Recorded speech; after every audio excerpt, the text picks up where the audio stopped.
حتیٰ اذا بلغ مغرب الشمس، یہاں تک کہ جب وہ سورج کے غروب ہونے کی جگہ تک پہنچ گئے۔ اب یہ پرانے زمانے میں ظاہر بات ہے کہ پورا اس سے زیادہ نقشہ تو لوگوں کو معلوم بھی نہیں تھا۔ جب میڈیٹرینین کے ساحل پر پہنچ گئے تو معلوم ہوا آگے تو سمندر ہے، اور سمندر میں پھر آدمی کو محسوس ہوتا ہے سورج ڈوبتا ہوا۔ اگر آپ ساحل سمندر پر کھڑے ہو کر دیکھیں تو معلوم ہوتا ہے سمندر میں سورج ڈوب رہا ہے۔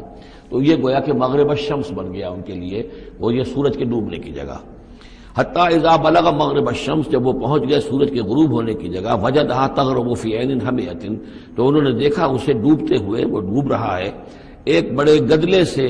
سمندر کے اندر۔ وہ جو وہاں کا سمندر ہے بڑا گدلا سا ہے، یہ ایجین سی وغیرہ جو کہلاتے ہیں، یہ بہت گدلے سے پانی کے ہیں۔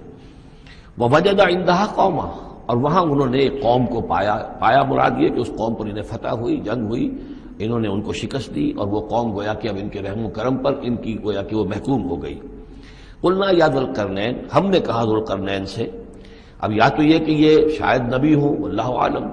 تو اللہ تعالیٰ کا اس طریقے سے براہ راست ان کو وحی کرنا، لیکن غیر نبی کو بھی اللہ تعالیٰ الہام کے ذریعے سے، جیسا کہ ہم نے دیکھا کہ وہ تو شہد کی مکھی کو بھی لفظ وحی آیا ہے، تو یہاں آیا ہم نے کہا اے قرنین، اور یہ بھی ہو سکتا ہے یہ صورتحال کی تعبیر ہو کہ گویا کہ وہ حالات زبان حال سے یہ کہہ رہے تھے۔ قلنا یا ذوالقرنین اما ان تعذب و اما ان تتخذ فیہم حسنا، کہ یا اے ذوالقرنین تمہیں پورا اختیار ہے، چاہو تو یہ جو مفتوح قوم ہے تمہاری اسے تم سزا دو، عذاب دو، ستاؤ انہیں، یا یہ کہ تم ان کے اندر اچھی روش اختیار کرو، ان کے ساتھ حسن سلوک کرو۔